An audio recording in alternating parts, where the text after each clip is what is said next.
Придавката македонски стана причина за извинување на македонскиот премиер.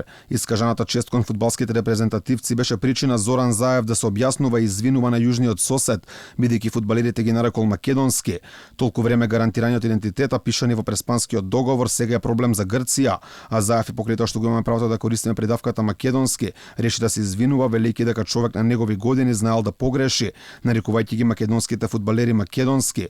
Правото да користиме оваа придавка е запишано во членот 7 од Преспанскиот договор, со кој Македонија го промени името на државата. Страните прифаќаат дека нивното односно разбирање на термините Македонија и македонски се однесува на различен историски контекст и културно наследство.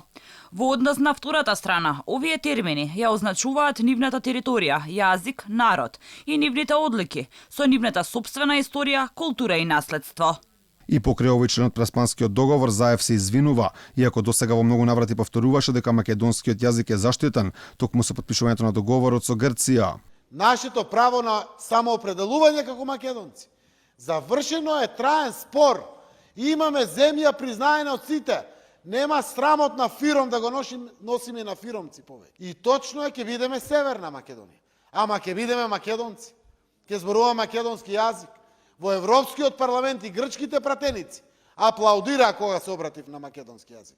За Грција проблем е името на Фудбалската федерација на Македонија, што пак е признаено и не е никаков проблем за УЕФА, но стана проблем за Заев, кој најави промена на истото и додавање на Северна. Името на федерацијата, кое што според Заев е за промена, не е проблематично за министерот за надворешни работи Бујар Османи, кој изјави дека промена не е потребна.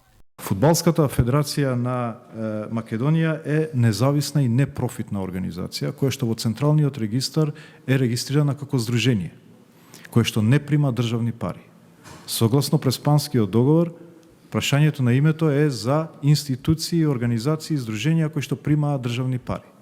Така да се додека не прима државни пари, нема обврска да ги прилагоди своето име. Инаку поради зборот македонски напишан од страна на премиерот на социјалните мрежи, Грција стопираше ратификување на меморандуми подпишани во Преспанскиот договор, иако премиерот Заев многу пати гарантираше дека со истиот нема да имаме проблем со користење на придавката македонски.